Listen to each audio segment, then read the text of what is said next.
Hello, MovieFactsers. Yeah, MovieFactsers. That's your name from now on. Your mission, should you choose to accept it, is to check all the facts in this episode, which will self-destruct in 5 facts you might not know about Mission Impossible. Spoiler alert, if you were gonna watch any of these shows or movies this weekend or anything, I feel like I shouldn't have to say that, but just in case, you've been alerted of the spoils. Number 1, did you know that the original show Mission Impossible was a Desilu production? What does that mean to you? Well, maybe this'll help.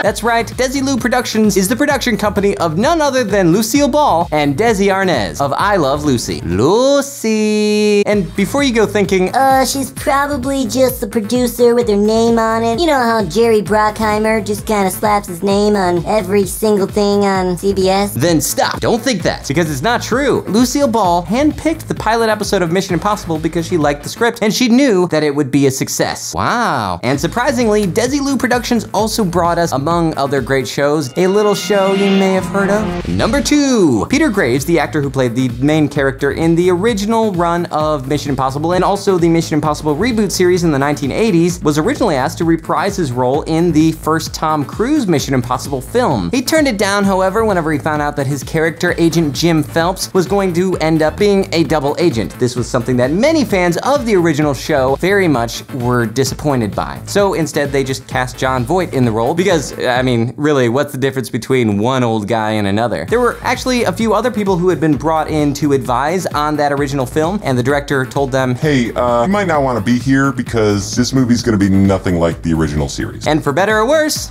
he was right. Number 3, speaking of disguises, a hallmark of the Mission Impossible series. If you watch the original Mission Impossible series, which I'm sure you do, I think you watch it every single day, you'll notice that actress Barbara Bain, who played the character of Cinnamon Carter, almost never wears a disguise. You guys notice that when you watch through the original Mission Impossible series? Well, the reason is because Bain actually suffers from severe claustrophobia. Because of this, she couldn't wear a lot of makeup, masks, or excessive clothing. It was even written into the show that Cinnamon actually also suffered from claustrophobia. This way, anytime she needed to get into a tight space, she didn't. Though it is a little strange that you have a character named Cinnamon who doesn't like to wear a lot of clothes. Come on, the 60s. What kind of show are you running here? And number 4, ever wonder why there were so many dumb plot holes in Mission Impossible 2? You haven't?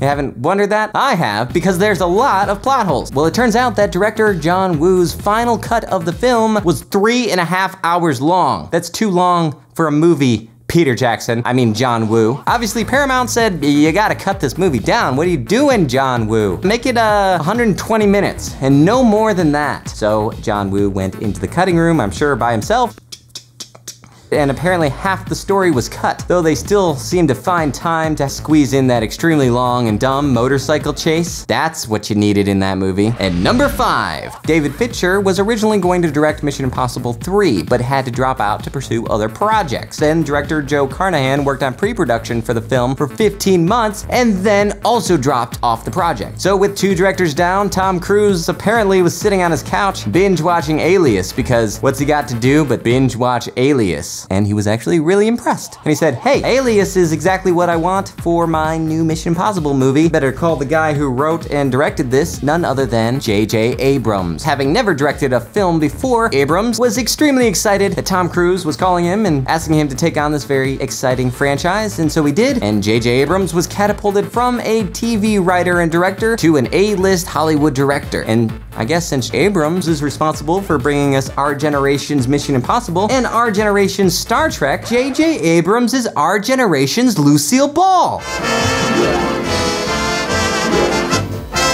Thanks so much for watching that super awesome facts video. If you liked what you saw there, me talking about stuff, then you might also like my channel, Say Goodnight Kevin, where I also talk about stuff and sometimes do movie reviews. I also sometimes have the infinite white background. It never ends. That, or check out other episodes on this channel. I got a lot of them. That's all I gotta say for today. Until next time, I'm Kevin, and those are the facts.